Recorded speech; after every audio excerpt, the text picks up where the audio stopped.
Burnout is for the birds. This podcast is brought to you by ArcMed, fast and focused design and manufacturing. I'm Greg Maurer, founder and owner of ArcMed.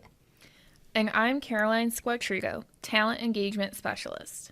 We are on a journey to grow, learn, and gain expertise in small to mid-size company culture. Join us.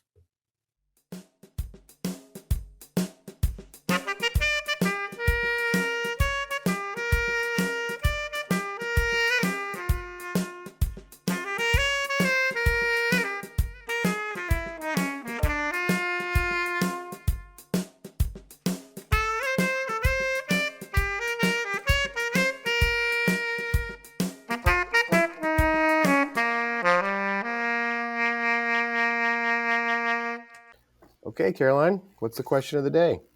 Today we are going to figure out how to avoid the plague of burnout. To kick off the episode, we will be joined by Renees Story.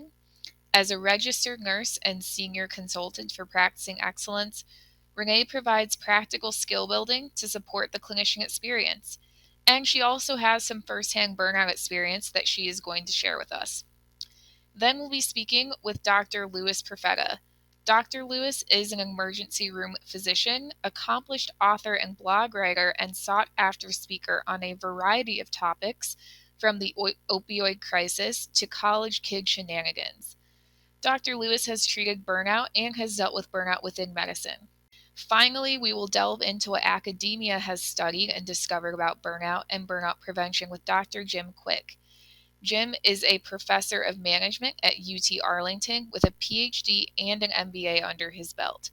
Among the many topics Jim covers, he actually lectures on preventative stress management, and he also authored the paper Environmental Influences on Individual Burnout and a Preventative Approach for Organizations, published in the Journal of Applied Behavioral Research. Well, we have a lot to learn today, so let's get rolling. Okay, we're going to kick off story time here with Renees Story. Renees, thanks for coming on to share your experience with burnout. Perhaps we could just start with a brief introduction of your story and how you got interested in the topic of burnout. Yeah, for sure. My name's Renees Story. No big deal, Greg. You almost had it there. I was so close. It's a tricky one, and I'm sure I caused you a little bit of burnout just having to try to pronounce that. So all is good. So I'm a registered nurse by training, and that's how I first and foremost think of myself. I'm a senior consultant currently at Practicing Excellence, and I'm a mom to a beautiful 11-month-old boy. And congratulations. Thank you so much. So do you have a personal experience with burnout? Is that something, I know that we've spoken to others in the medical field, that burnout seems to be a consistent issue. What is your burnout experience? Yeah, I want to preface it by saying I almost feel a little silly telling my burnout story, because post-COVID, I wasn't in direct patient care during this last year. I was actually pregnant and a patient myself. And so I almost feel a little silly telling my burnout story, because my nursing colleagues and physician peers have really experienced a new level of burnout. But I do think it's important to emphasize that, the profession of nursing as a whole has been experiencing burnout for many, many years.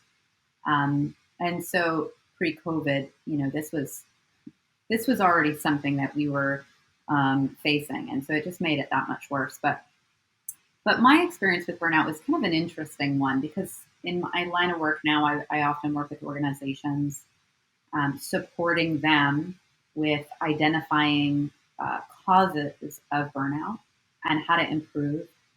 And it's a lot of the times with leaders, right? It's a lot of the times with the way that the organization is run and how they treat and support their teams. But in my case, I actually had a really great organization. I had some really great leaders, but healthcare is just really, really challenging. And so I was a visiting nurse at the time. So visiting nurses, for those of you who don't know, we go to, 8 patients' homes a day. We do wound care. We do a variety of different types of care. And so it's, traveling a lot in the day and going to these homes and connecting with your patients and caring for all different types. and it's grueling. A lot of patients are facing some really difficult times of their life, and you're navigating difficult conversations with them. You're facing patients who might be facing their own death. So there's a lot of stress there. And then healthcare as a whole, the workflow, your day and healthcare is really demanding. It's long hours. So in this case, I really loved the job. I really loved my patients. I really loved what I was doing, but the demands of the day were unbelievable. So I might be, in the car from the early morning until the afternoon seeing patients, but then I would be working until about 11 o'clock at night documenting. And that's unpaid time. I'm not getting paid for that time. And anybody who's a physician or nurse or anybody with an ambulatory will certainly understand that closing your notes lifestyle. It's very draining. So, it was a demanding job emotionally, physically, mentally. But one of the reasons I wanted to tell that story was my personal life at the time wasn't very good. I was in a pretty abusive relationship, um, and I wasn't open about that with really anybody. And I was probably dealing with the stress of the job, um, compounded with my stress of my life, and that burnout feeling was pretty dramatic. And in healthcare, there's a big focus, there's a shift into focusing on quality care, but the reality is we still very much live in, you have to see so many patients. There's a grind to it. And I felt that. There was a big celebration on the people that saw more patients. They made more money, they got more recognition. And I entered the profession to really make an impact in my patients' lives. And I gave them time, and that I think took a lot out of me. And so in this case, I actually ended up, after about 3.5 years being in the role, again, a role that I really did enjoy. I out of the blue sort of quit my job, and I could at the time. I wasn't married or had a kid, and I financially was far more risky. But I took a couple months off and just traveled around the country. And this isn't like an Instagram influencer life. I really just I needed a moment to collect myself. And so that story, I think, is really, really important because, I think one of the things that sometimes we forget as leaders is that our employees, our team members are humans, right? They have divorces they're going through. They have childcare issues. They have miscarriages. They have, elderly parents who have dementia. There's so much in our lives that we bring into our workspace. And as much as we're supposed to leave that, we can't. And when you have a job where you're expected to also be empathetic and helping other people navigate their difficult lives, when you don't have a supportive work environment or people respecting that, it makes it so much harder. And so I think that that's the key takeaway there, is that burnout occurs, sure, because the job is demanding and the environments can be demanding. And certainly some people have just jerks for bosses. I mean, that's a big burnout cause. I'm sure you guys have had episodes about the jerks. But it's also that we have very difficult lives, and we all just experienced it through COVID, right? We all just had like this horrible, scary time of our lives. So I don't know if that answered the burnout question, Greg, but that's my story. Renee, thank you so much for sharing that story with us. It's always these real life stories that really put everything into perspective. And I'm glad that we were able to start off with this as we move into talking to some more people about burnout. So let's get into it and bring on Dr. Louis Profeta. Dr. Louis Profeta's day job is an ER doc at a level 1 trauma center in Indianapolis, Indiana. But he very successfully moonlights as an author, blog writer, TED talker, circuit speaker, and probably a few dozen other endeavors I don't know anything about. Louis, welcome to the Culture Thesis podcast. Greg, thanks. Thank you for having me. Well, Louis, I, for one, am very excited to talk to you. And I know you and Greg know each other. And I heard a rumor that you may have predicted a global pandemic way back in 2014. Is that true? Yes. Well, I mean, it was the writing was on the wall. I actually testified in front of Congress about our preparedness for earthquake potential here in the Midwest. And I looked at them and I said, why are you worried about this? You guys we're not even ready for influenza pandemic.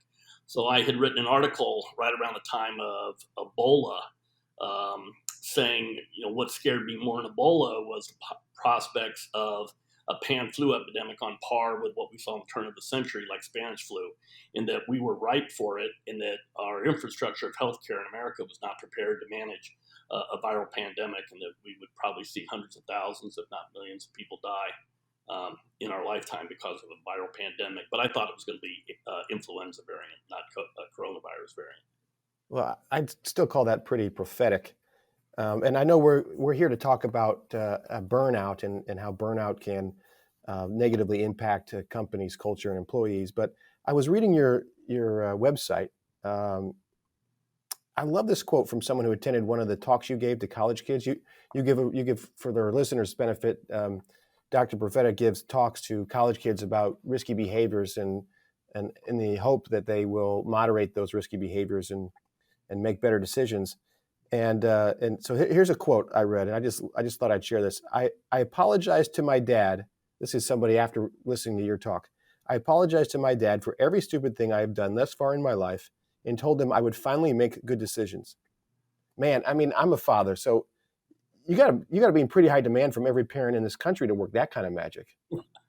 I would hope so, but college campuses are sort of they're sort of a tough place to talk, and they don't like to have a whole lot of controversy. They don't like to talk a lot about some of the real important subjects that are impacting their student bodies, especially drug, alcohol, and sexual abuse issues on college campuses. So a lot of times parent groups will hire me, or individual fraternities or sororities, and ask me to come out to different universities. Even collegiate sporting teams will ask me to come out and speak. I had written an article a few years back called A Sunday Talk on Sex, Drugs, Drinking, and Dying with the Frat Boys that sort of looked at these issues. And I decided, after I wrote that, I was immediately contacted, I believe, by West Virginia University swim team, asked me if I would come out and talk to their students. And then it sort of just snowballed into this secondary gig that I do where I travel America, sometimes to high school prep schools or private parent groups, and I talk to their young people. It's incredibly rewarding, and it's amazing. I will literally get emails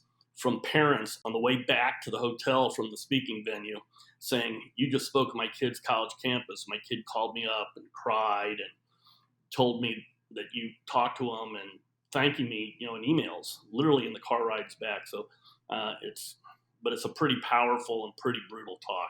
It's not for the faint of heart. Lewis, I mean, you clearly have a lot going on. You have a lot of irons in the fire. Can you give us some background on your story? I mean, why did you want to become a doctor, and specifically an ER doctor? And I mean, at this point, a Renaissance man. How did this all come to be? Oh boy, I mean, there's a lot of factors that went into that. When I was young, I was involved in a bad accident and ended up deciding I wanted to become a physician, sort of from that whole experience. And initially, I thought I was going to do orthopedics, but I was working part-time in the emergency department at St. Vincent's in Indianapolis and fell in love with sort of that high acuity, high-paced, adrenaline kind of lifestyle. And also, one of the beauties of emergency medicine, I talked about this in my TED Talks, is that it really is the only place in the world where every single facet of society comes together in one place and one time. You can have a premature infant, a Fortune 500 executive in the next room, to a crack addict. So you see every single facet of society. It's like the Ellis Island of healthcare. And you get to experience the entire broad range of human emotions and the human experience overall. And because of that, I think that ER docs as a whole have an insight into our culture, our society, the things that are really important to us, the things that really hurt us, I think better than any other maybe practice in medicine or any other profession. I think that we get to see so much, so we know how sort of that trickle down effects of the ramifications of decisions within a society, how they can affect us at the individual level, I think better than anybody. And it obviously, it helps me write. It gives me a different type of insight into the different topics I'm talking about. So one of those topics we want to talk about today is burnout. And I'd like to start with this sort of a high level discussion. What is it? Is it a clinical diagnosis? Is it a condition, like a feeling that you can come in and out of? What is burnout? Well, I do think it's sort of a spectrum of different things. It depends on how you're going to define it. I think it is that sort of chronic exposure to stress and maybe an overall depersonalization of your role within work or whatever it is that you're involved in that may, push you to the point where you say, okay, I quit, I give up. And I think there's a lot of different types of burnout. There's sort of that. There's what we call maybe a compassion fatigue kind of burnout medicine where you sort of just don't really care about your patients anymore. But it doesn't mean you can't still do a good job and you can still do the work. But you get burned out in terms of compassion. Or there may be a physical burnout, which I get occasionally, where I'm an old guy now and I'm working nights, where the physicality of the job, where I may love it, but the physical nature of being up 5 straight nights overnight, it becomes harder and harder to deal with. Or it can be just sort of a global, I said depersonalization with the job that you have, and where you reach the end of your rope and say, yeah, I just can't do this anymore. The benefits aren't worth the toll it's taking on me on an individual basis. So I think it sort of covers that gamut. Let's dive a little bit deeper into what you mean by depersonalization. It sounds like an awful thing just by the word itself.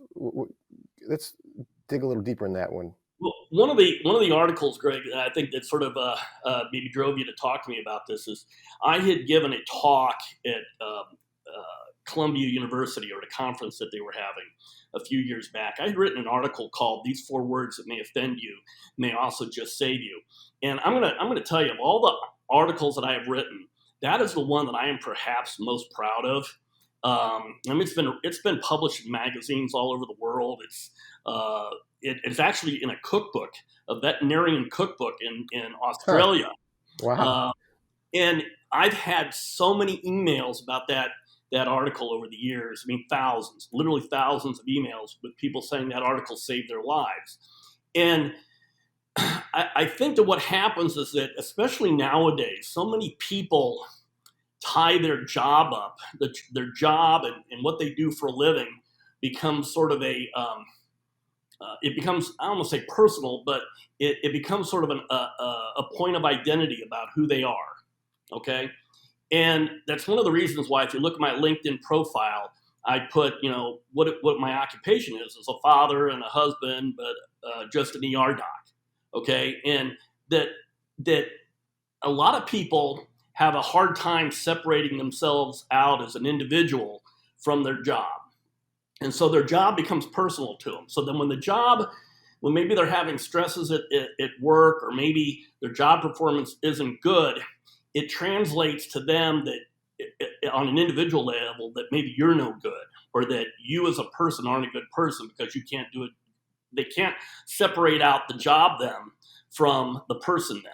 So they get this depersonalization sensation. The job then becomes them, and they can't separate out the two, which is why I say in that article, those 4 words are, it's just a job.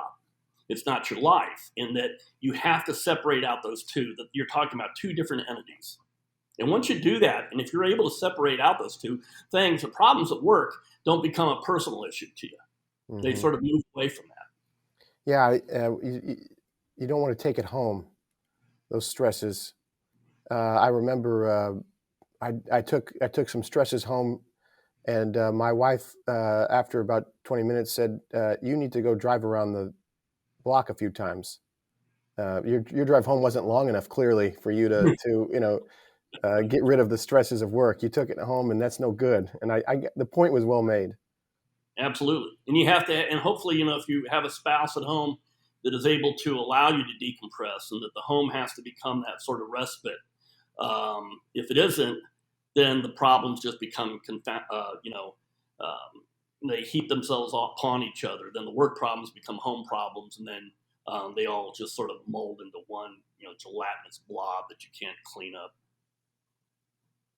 Yeah, well, so one reason we're talking to you is because we would really like to avoid that, I think, ourselves, but more importantly for, everyone at Archimed. And then if anyone's listening to this and they can get some good advice here, I think that would be a great goal. So you've talked about what burnout is. Are there warning signs? Like, is there something that we can say, oh, this person is like raising some red flags, or we think they might be on the brink of burnout? Or is it just something that it happens all of a sudden and by the time you know it's too late? Well, I mean, for example, if you knew there was something wrong with your kids or your wives or your husbands, if something was bothering them, you'd be able to tell that pretty quickly. Just the way in terms of their demeanor, their behavior, and their attitude. When it comes to a boss or an employee, if you don't have an esprit de corps within your corporation, within your group, and people that really care about each other as individuals, as opposed to just working cogs in the machine, then you're never going to be able to identify those issues. And part of it is create. When we talk about this whole teamwork approach or different issues like that. I mean, you hear those terms. If you're an outsider like me looking in, and you see that stuff, that mantra revisited over and over about we're a team, we're a family, et cetera, et cetera. No, you're not a family. I mean, you're a business. Okay, the most important things in your lives have nothing to do with your work. They have everything to do with what's going on in the four walls of your home.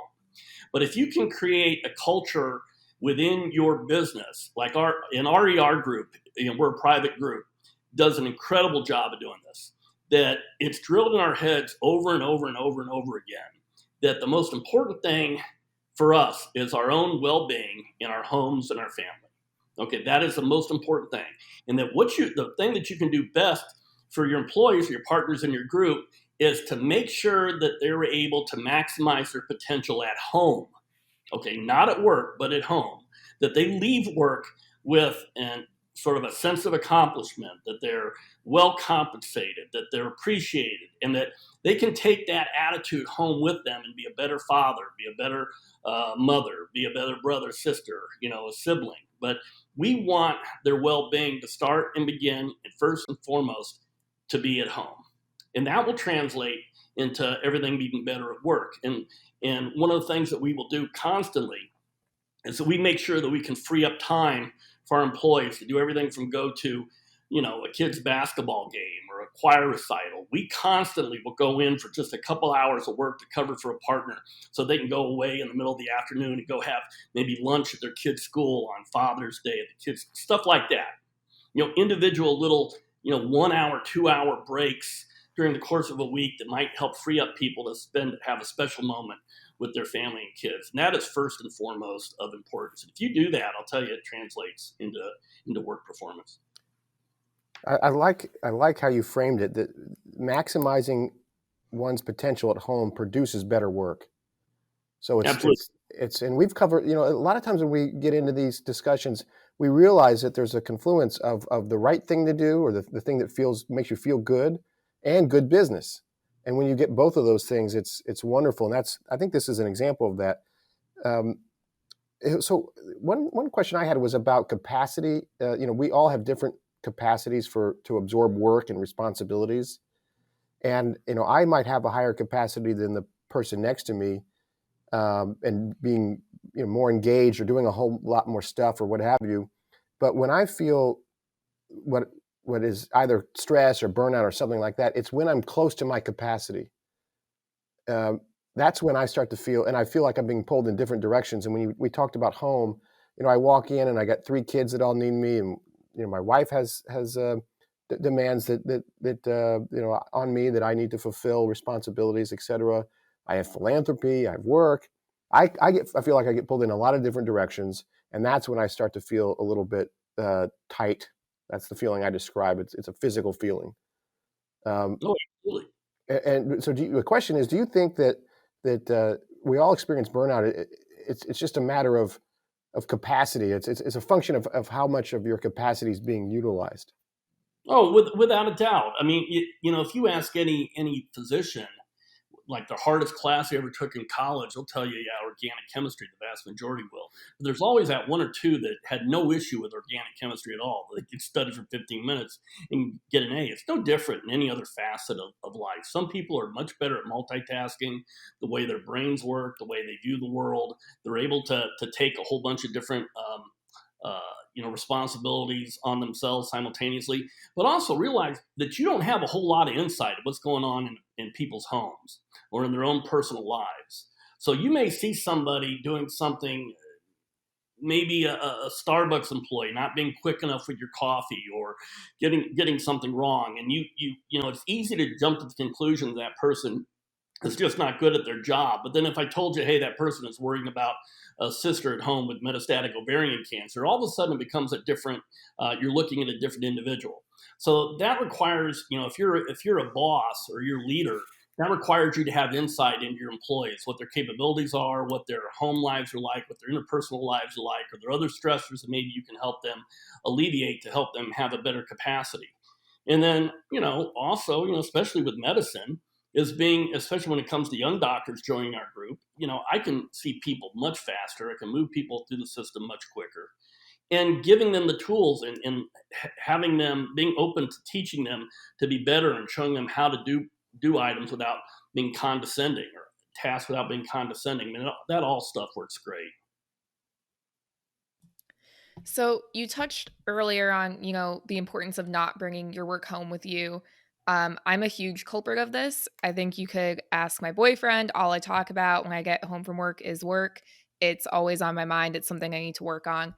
But do you think burnout is more a capacity of like hours spent physically at work, or like say I took a week-long vacation, but all I was thinking about was work? I feel like that wouldn't really let me recover. What do you think is more important there, like hours spent in the building or at your desk if you're working from home, or just, time spent brewing on all of those work things on I your don't, plate? I don't think either one of them are that important. I mean, I work an incredible amount of hours. And as I said in that article, I never feel burned out. I feel even the days that are like, like you were talking about, Greg, is about those days where you're at a capacity. I mean, we have days where people are waiting 7 hours to be seen, that every possible thing that can go wrong, where it's just a horrible day and you've broken some incredibly awful news, but you can still come home with a sense of accomplishment that you've done a great job with the tools that were at your disposal. I mean, Teddy Roosevelt said, you do what you can with what you have, where you are, or something along that lines. But, to be able to have a sense of accomplishment on days where things go bad, that's what you strive for. Okay, you strive to feel good, even on the days where those horrible days where nothing went right. You still came home. Man, I was able to get through the day. I was able to make some money. I'm able to support my family. I'm able to feed my kids. I mean, but it's separating the home you from the work you. I think that is what's key and most important. That you do not let the job define you as an individual, and you do not let the problems at work translate to you being a problem as an individual. They're two different things. So we've talked about fulfillment a lot as a goal of ours from a cultural perspective of what we want to give to our employees. And that's, to me, what you described, having that feeling of accomplishment, that you've done good work and that you've provided for your family and that you've taken care of your responsibilities, even if you worked hard many, many hours, even if you had a lot of mind share devoted to work. The fulfillment piece is sort of the antidote to burnout, it seems like. Well, yeah, and whenever my partners have issues, and a lot of times they come to me, one of the first things I always say to them is, "Dude, it's just a job. It's a job." Okay, or they'll tell me this went on, man. It's a job. Tomorrow's a whole new day. Okay, but it's just a job. Yeah, people love you. People care about you. You're able to feed your family. You got wonderful kids. Okay, today was a bad day, but let's face it, it's just a job. Okay, and move on, move past that. And I think that we sometimes expect our job to be, I don't want to say more fulfilling, but I mean, if you have a job where you can feel fulfilled about the work that you do on a day-to-day basis, you're truly blessed. But the vast majority of people don't have jobs like that. They just have jobs. Okay, but if you can find fulfillment in knowing that you're able to support your family, and you're able to feed them and provide insurance for them, and do some work that maybe you meet some good people. Man, I mean, you're blessed if you can do that. I think we need to lower our expectations of fulfillment at work and elevate our expectations of fulfillment at home, and you'll be much more happy if you do that. This reminds me of like all the graduation speeches you hear about, like a lot of them are uplifting, and then you'll have like 1 out of 10 where the speaker's like, don't get too excited about what's on the other side of this graduation. You're leaving the good days behind you. And I don't think that's quite true, but I work with a lot of interns, and I do find like they're so excited, which is great. And then I feel like I let them down every day when they realize like work is not as exciting as I want it to be. And it's like this slow realization of like we can do really cool things here, but it takes time, and it like takes a lot of work, and it doesn't happen at the snap of your fingers. And it's like you come right out of college, and it happened to me too, where I'm like ready to go and I can't wait, and then I'm sitting at my desk like, okay, this is a lot of work. And I need to like really bring my ideas down to a reasonable level. And I feel like that's kind of what you're getting at with we have these grand ideas of what work should be, and it can be that, but it's like we want it to happen too quickly, and then we get like disappointed, or it's not always going to work out perfectly. Like things aren't always going to go according to plan. And then Yeah, to your point, we need to remember it's work. I think we do have these grand ideas about work, and I think that we need to temper those grand ideas about work and elevate the grand ideas we have about living a great and worthwhile life.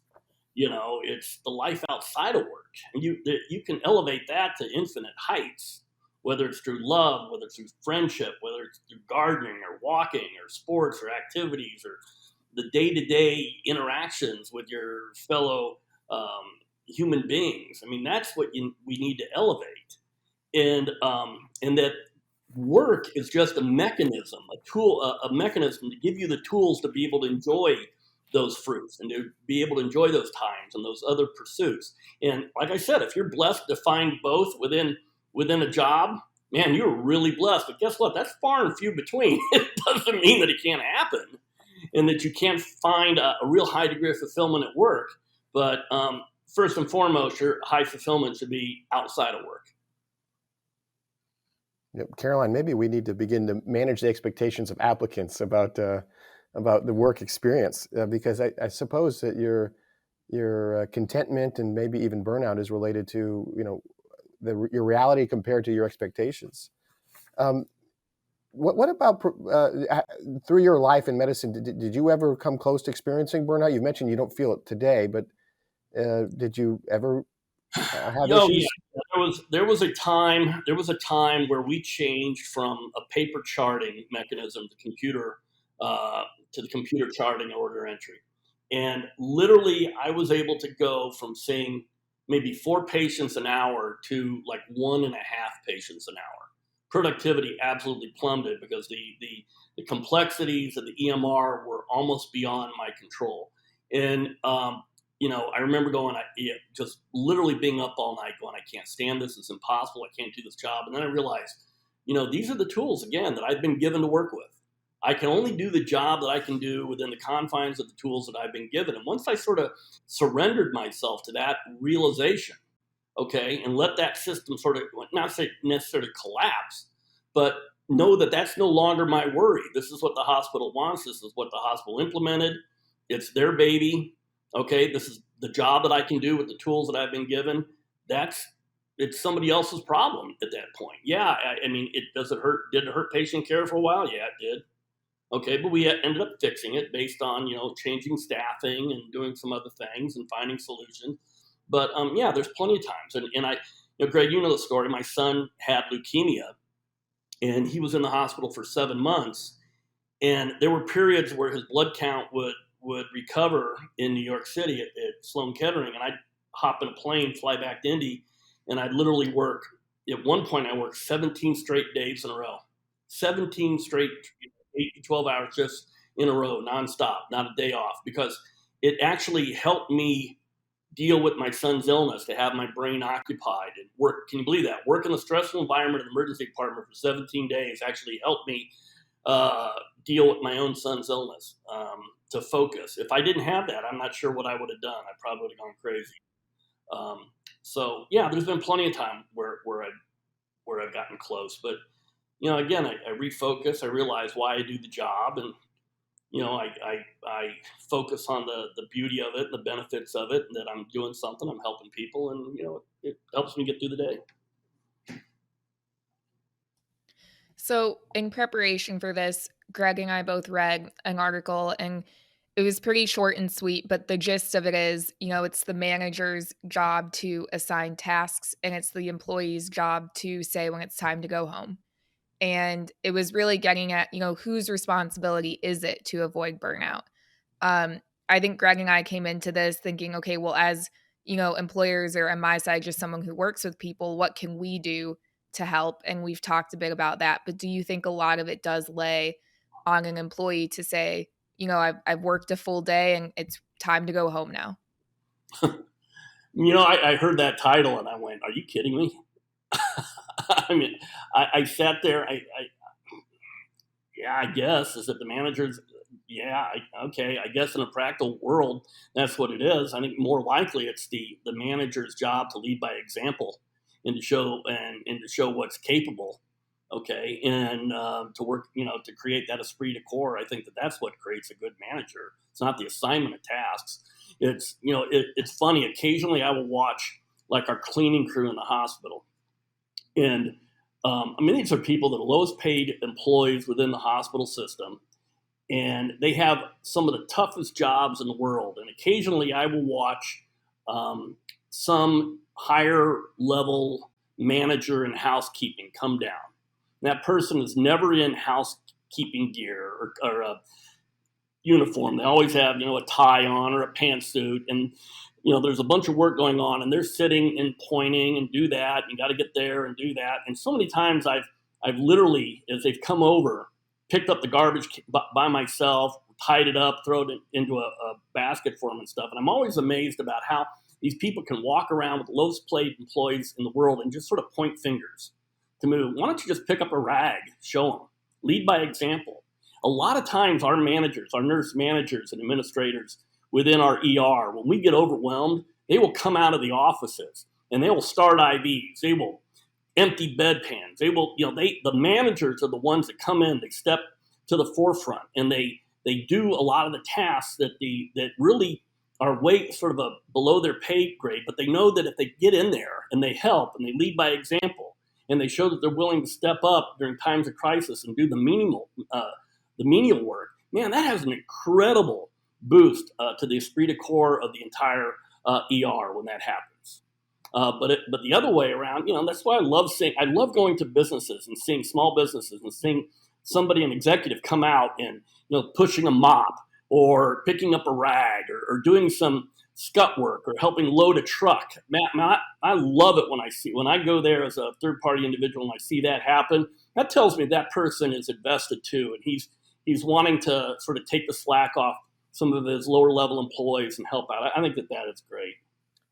Yeah, I think you just described our fearless leader at Archimed, the chief executive there, John DeSalvo. He's constantly rolling his sleeves up, and I don't think if you went to I always like to say, if you go to the holiday party, you can't tell who's running the organization and who's the lowest hire on the totem pole, because we treat each other with respect. And so I think that's one of the tools. So when I'm thinking about, we want to get better at small and medium-sized business company culture. That's the goal of this podcast. And today we're talking about what can we do to avoid burnout, which is a scourge that would harm our company. And I've heard a lot of great pieces of advice. Separate the home you from the work you, and that perspective that you have. It's just a job. Looking for that fulfillment, but higher expectations of fulfillment at home and lower at work, and really extending grace and leading by example. These are all ways that we as employers and leaders can help our folks along the path to avoid burnout. Is there anything else you want to? Sorry, go ahead. Yeah, one of the things that we do too, like if you were to walk into our office in our emergency department, our entire walls are plastered with pictures of our kids and our families and us doing stuff. And I love that the fact that like a lot of the nurses' badges have pictures of their children on them, and you go into these businesses and you got all this corporate artwork and everything on the walls. Man, how much better would it be if you had a digital TV screen that kept flashing pictures of your employees' kids and their accomplishments and their report cards and their grades, and because that's why they're there. I mean, that's why they're working. And if you made a concerted effort as a small business to if you had an employee, a $10 or $12 hour employee, and they've got, like I said, an hour event that they want to go to there for the kids, and let them go.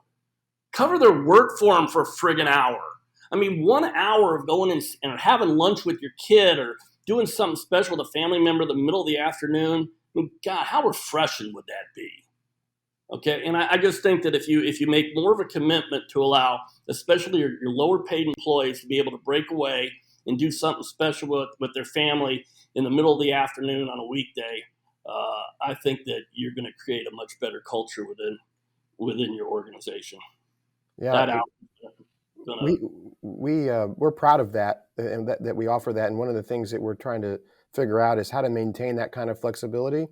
And really, there's a ton of independence for each employee to figure out how to do their job and when to do it, and we want to make sure we maintain that. We're about 100 employees, a little over, and so as we go from 100 to 200, I think it's going to be more challenging to do that and keep everything running. But it's something that we're thinking about. You're only limited by your creativity. Yeah, well, I guess we need to keep hiring creative people. Absolutely. And we do have, and if you ever want to come down and visit us, we'd love to have you. But we do have a wall of tiles, Caroline. Is that right? Was that your idea? Yeah, it's like, no, that was John's. It's like the mixed tiles. So they're like a 6x6 picture of like people with their families or, on vacation or hiking or eating really good food. And I love it. It's my favorite part of the building. And you can tell what we all have in common. Apparently it's travel, food, and beer. Seems like those are the three things everybody likes. Everywhere.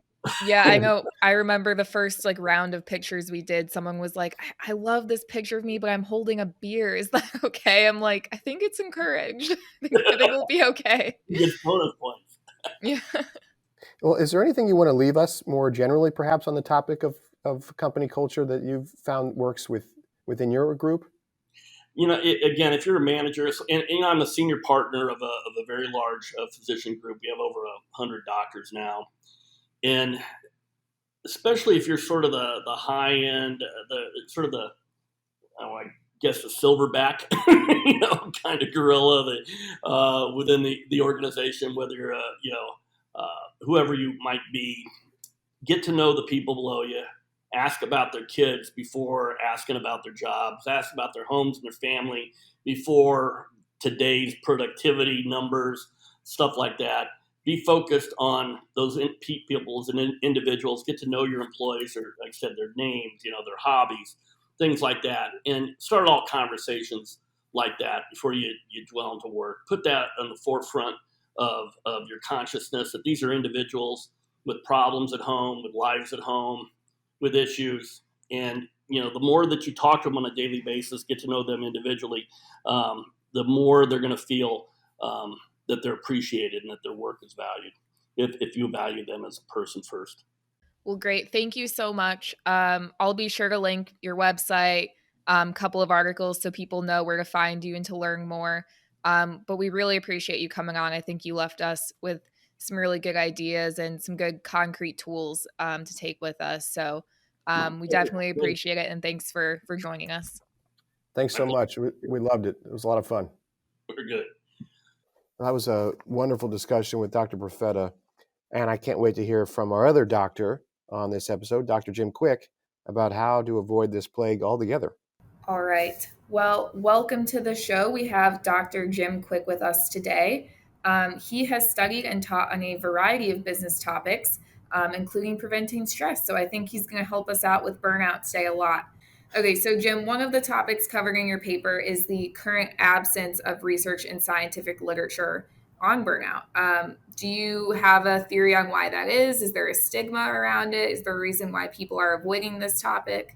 Yes, there can be a stigma associated with burnout, given its link with depression as a more serious mental health concern and with its larger stress context.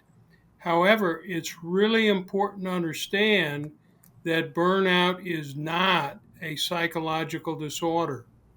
It is a naturally occurring result of environmental conditions and individual characteristics, which include some personal vulnerabilities, which every person has. There are those actively encouraging advances in the scientific literature right now, and we in particular have commissioned two of the world leaders in burnout to provide us with the most up to date status of the scientific literature. And so I'm anticipating a new chapter in July with the latest definition, evidence of occurrence, and prevention strategies.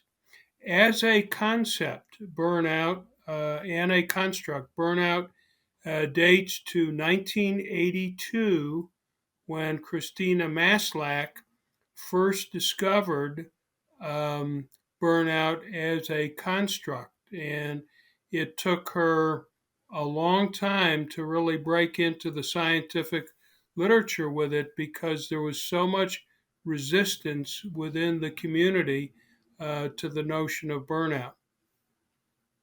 Well, so I like the three um, prevention steps you laid out because we're trying to figure out what we can tangibly do to avoid burnout. As you said, there's no cure. The only thing we can do is prevent it. And you gave us three ways. The first one you said cultural limits on duration and intensity. And I think that's really an actionable item from a company and a leadership perspective. We can certainly control it and have a big impact as it relates to those two items. Then you have individual quiet time, which I suppose with a flexible work environment we can encourage that, but that's really, it sounds like, up to the individual. And then you have the healthcare screening. What should we be looking out for? I mean, we don't have a resident healthcare professional in our company, but is there certain things that we as leaders can do to spot burnout? Absolutely, because it is a mind body behavior. It's not in somebody's head. It's a complex of things. So things to look for are irritability and anger, um, which we all have some of occasionally. But what you're looking for in individuals is where there is a change in their pattern of behavior. So good leaders, good supervisors will watch people and they know their people and they know when they're a little bit off. And so irritability, anger, um, when people get more easily frustrated or suspicious, those suggest they may be getting out of energy. From an individual standpoint, indications of fatigue and exhaustion. Because remember, I said that the core of burnout is the experience of being out of gas. For some people, sleeplessness or headaches and digestive problems. There is a collaborative need for the individual and the workplace to uh, work in concert on this experience of burnout. And then, in more serious case in the workplace, are errors or mistakes that occur, like the orthopedic surgeon that makes a mistake, and in some cases, in high precision work environments, those mistakes carry heavy penalties and costs, um, or simply reduced efficiency or lower levels of motivation. So those are the early warning signs, in screening or paying attention to each other in the work environment and yourself is very valuable, because you don't want to get to advanced stages where people are self-medicating with alcohol or tranquilizers, um, or becoming psychologically really caustic and cynical. Christina called it depersonalization or sarcasm. Or in some cases, people simply doubt themselves on everything they're doing, and you don't want to be there. It sounds like the important thing is the change in behavior. It So I is. suppose, not to be flippant about it, but I suppose if somebody's always caustic, uh, we're looking for a deterioration to spot burnout. Yes, that's true, and we put up with people in our families, in our work environments all the time who are what you might call irregular people. They're a little bit difficult to deal with, and that seems to be their characterological nature. But they function. They may even function very well at what they do, by and large. But that's a characteristic of them. But you are exactly right. It's the change in behavior that is really important to pick up on, and it changes because of something. We tend to be creatures, some more than others, of habit. And so as we pay attention to each other and observe each other in the workplace and in other spaces, we see the patterns. We may not be conscious of it, but we are at one level aware of it. Yeah, I think it's a good idea to get our leadership team aware of it, because this is something that's new to us, really, as far as actively looking out for it. Yes, that's critical, and it's also critical to we closed the largest federal military closure process in U.S. history back in the end of the 90s in the U.S. Air Force, our largest depot, and I was on part of the point team, and I told the CFO, the executive director later of the center who I was working for at the time, I said, um, I will be paying attention to you and making sure that you're healthy. And this is a 6 year process, and it's putting everybody at risk.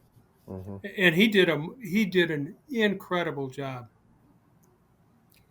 Well, I mean, I'd like to think that certainly no companies or organizations or leaders intentionally cause burnout, but it obviously happens, probably accidentally. I'm curious if there are any, like consistent mistakes that you've seen leaders make that lead to that burnout that we don't even realize we're doing, but has a huge impact on the people reporting to us. I think the single biggest mistake companies and leaders make uh, where it relates to burnout or other stress related issues is to ignore it, pretend that it's not real, or to blame the individual in the early stages of burnout and saying it's a character flaw within the person, which in fact it is not. Burnout is not going to disappear by wishing it away. Those that acknowledge it and embrace it, understand it from the top, they can have really constructive roles to play in modeling what to do to be healthy and productive. And it sets a standard and a tone for the entire organization. Um, an example might be the president of Harvard University in the 1990s. He took a stress leave when he was in the early stages of burning out. He caught it early. He was on. He was raising $1 million per day for the university, and that pace put a real strain on him, as you might imagine. But he took a healthy time out and engaged in recovery and bounced back. Another example would be the commanding general of our largest U.S. Army installation. And those can be high risk work environments because of weapons and vehicle accidents and those kinds of things.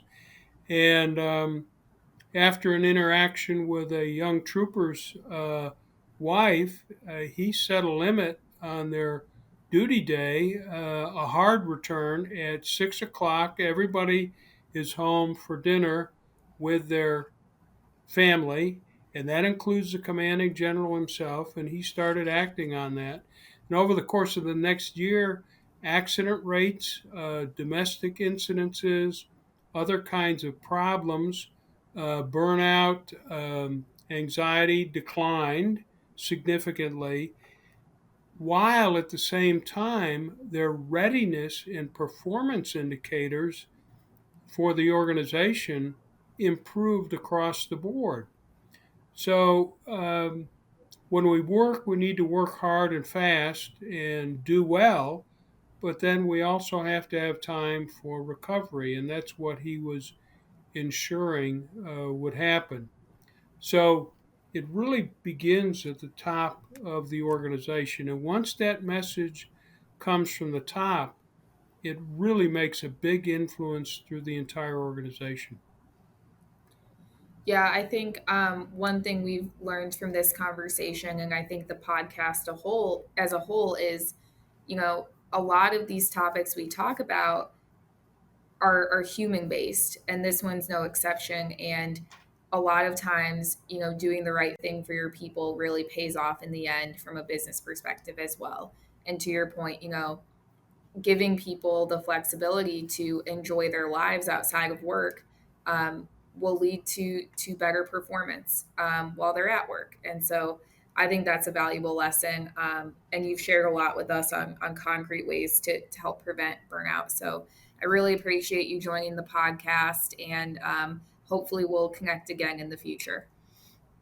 Thank you, Caroline and Greg. I appreciate it very much. Thanks, Jim. This was fun. Good. What a great episode. I think all three guests had different but really important perspectives on burnout, which today is such a important topic in the workplace context. Yeah, I mean, hearing from Renee with that firsthand experience, it's a great way to kick this off. It gives us that perspective of this is a real thing that happens to real people and has real impacts.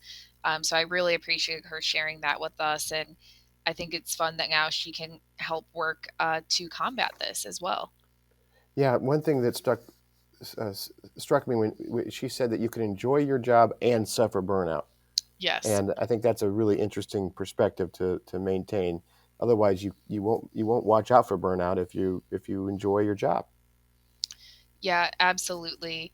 And then, Dr. Profeta had so many wonderful things to share. He's a wealth of knowledge. And, it might just be as simple as he put it. It is just a job. It is not your life. And maybe that's some good perspective for us all to keep in mind as we're, working hard to create excellence at work.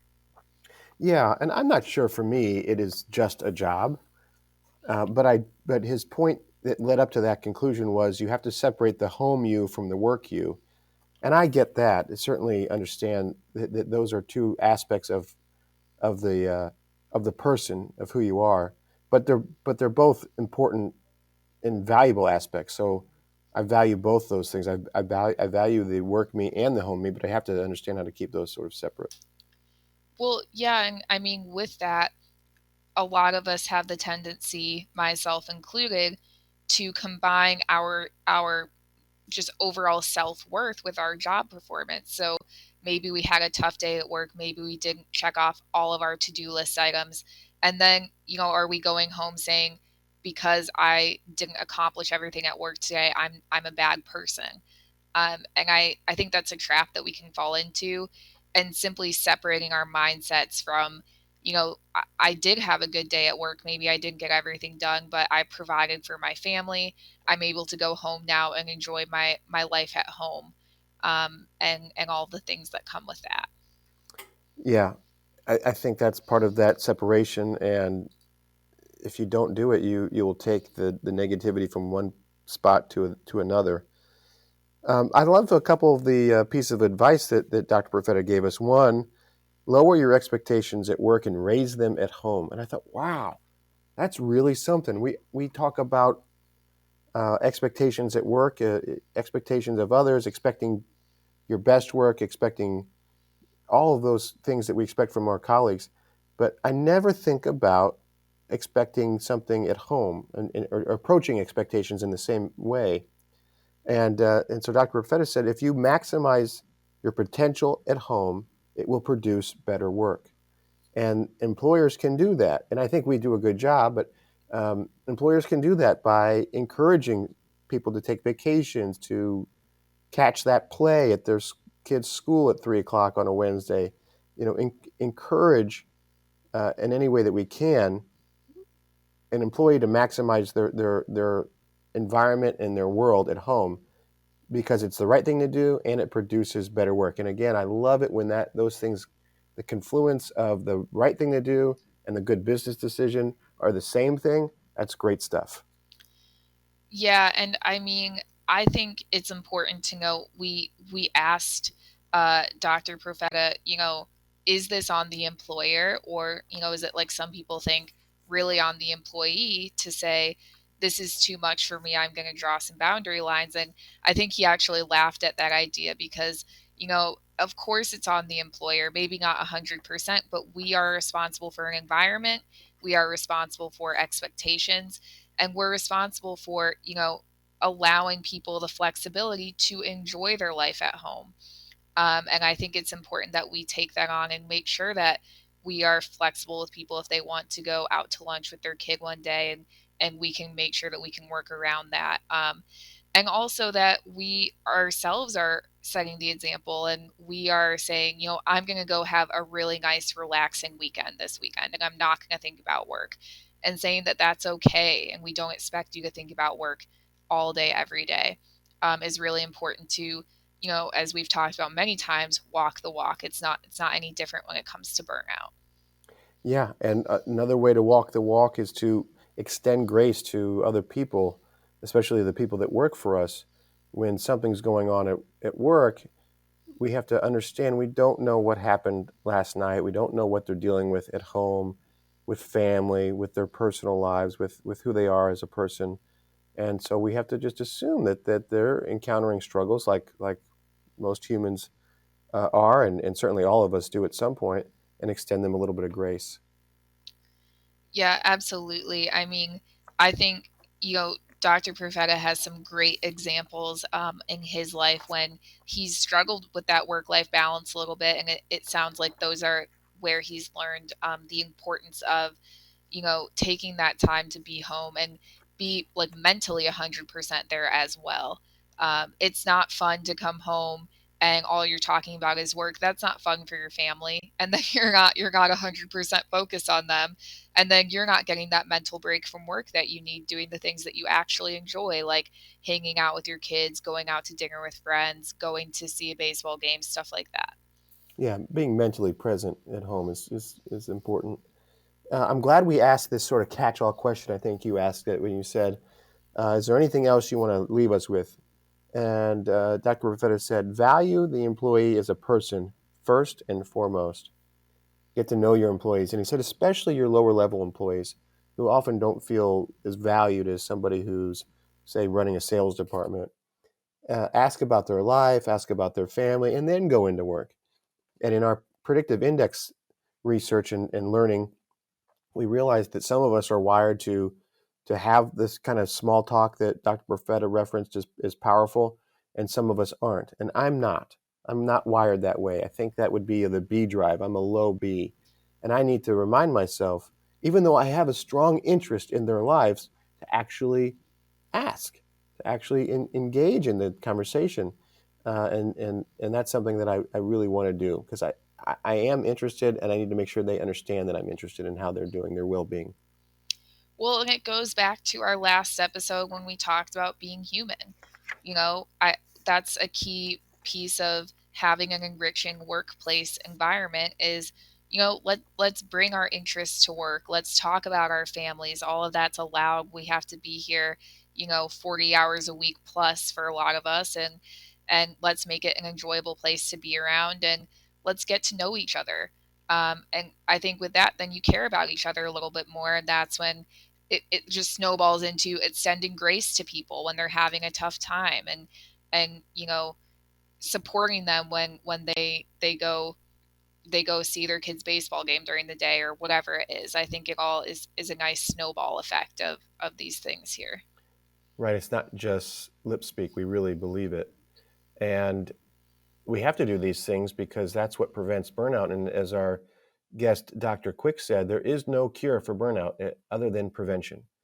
And it's a real issue. It's a not just in the mind, it's a complex that involves the mind and the body.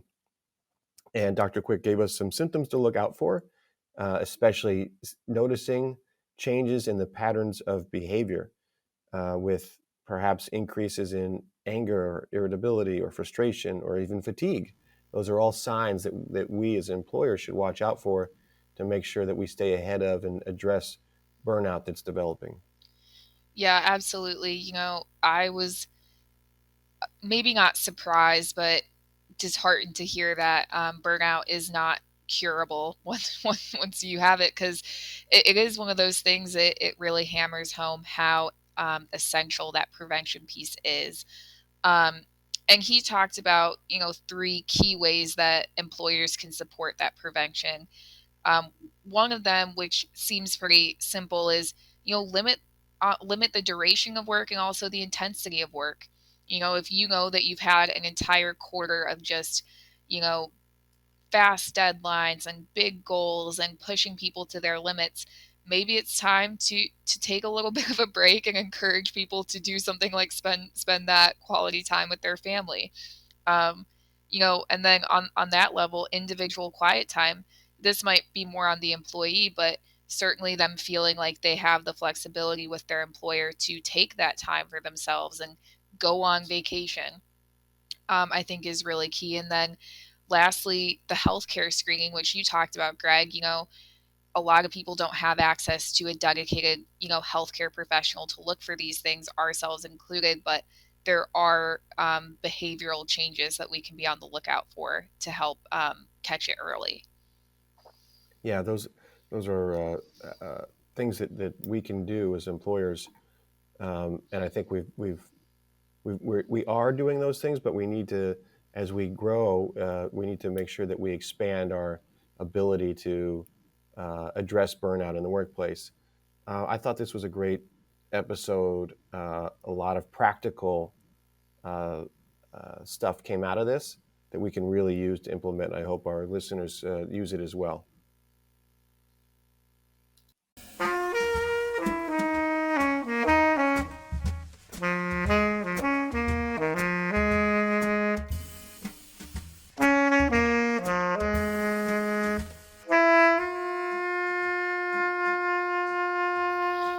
In our next episode, we will discuss values. We have talked about values before, but we'll be asking a different question this time. When is the right time to revisit your values? We will be joined by Archimed's co-owner Kevin Etzkorn and IU Kelley School of Business professor Tim Fort.